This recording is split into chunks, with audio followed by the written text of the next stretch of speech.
साथियों, मैं जो कुछ कहने जा रहा हूं, हो सकता है कि प्रियंका जी को तकलीफ हो। वो हमारी बहन की तरह है, मैं बहन ही कहता हूं।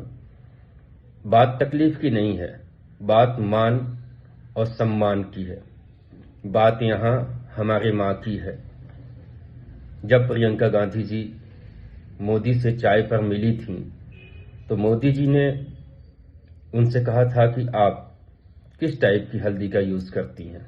प्रियंका जी को वहां तुरंत कहना चाहिए कि परिवार की बात यहां न करके यही हंसी मजाक, इसी मुस्कुराहट के साथ ये बातें पार्लियामेंट में भी हो सकती है,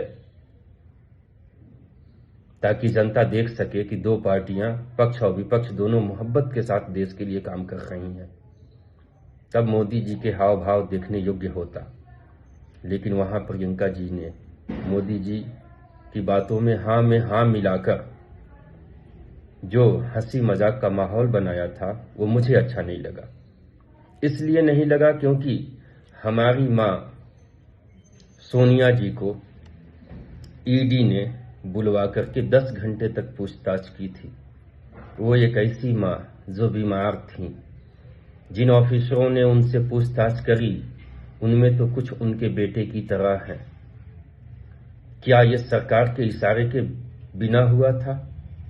हालांकि देश के बीजेपी पार्टी में ही बहुत सारे ऐसे नेता हैं जो इस काम को लेकर के खुश नहीं थे कि सोनिया जी को ईडी ने क्यों बुलवाया है। क्या प्रियंका जी को ये बात थोड़ा भी दिल पर नहीं लगा कि मेरे मां के साथ इतना बड़ा अन्याय हुआ और मैं मोदी जी के साथ चाय पर ऐसी बातें कर रही हूं घर परिवार की? दूसरी चीज, मैं इसके खिलाफ नहीं हूं। प्रियंका गांधी, रॉबर्ट वाड्रा, राहुल गांधी, इन तीनों को ईडी ने 10 बार नहीं 100 बार बुलवा ले, कोई दिक्कत नहीं है। बट सोनिया जी तो बुजुर्ग हैं, उन्होंने देश के लिए अपने पूरे परिवार को मरते हुए, शहीद होते हुए देखा है। क्या था उस पैसे में? ईडी ने जो एलिगेशन लगाया था, क्या देश को 1 लाख करोड़ रुपए मिले ताकि देश की इकोनॉमी मजबूत हो सकती थी? अगर नहीं मिला तो फिर ऐसा क्यों किया गया? दूसरी चीज,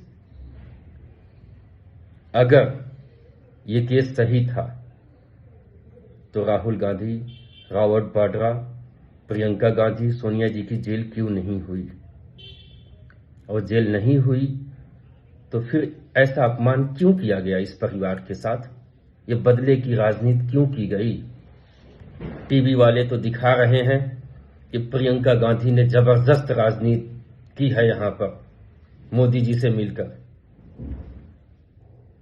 ये जबरदस्त राजनीति नहीं है, ये गांधी परिवार का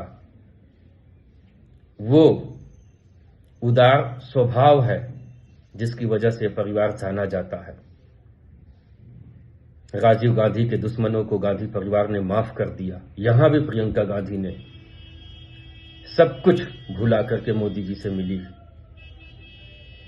अगर यहीं पर राहुल गांधी जी होते तो वो नहीं मिलते, और मिलते भी तो राहुल गांधी घर और परिवार की, खाने और पीने की, हल्दी की बातें तो मोदी जी से नहीं ही करते, जहां तक मैं जानता हूं।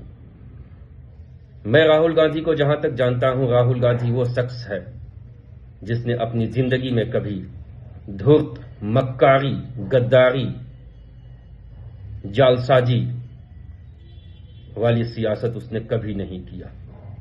हां, उनके साथ जरूर हुआ है। कुछ समझदार लोगों ने समझदारी के साथ उनके साथ सियासत करी है, जिसमें ज्योतिरादित्य सिंधिया जी हैं, जतिन प्रसाद जी हैं, आरपीएन सिंह हैं।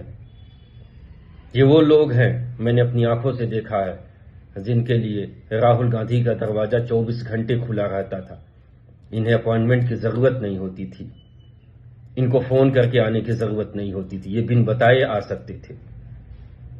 लेकिन इन लोगों ने बहुत ही समझदारी से राजनीति किया राहुल गांधी के साथ और पार्टी के साथ। राहुल गांधी ऐसी राजनीति कभी नहीं कर सकता, उसमें गद्दारी नहीं है।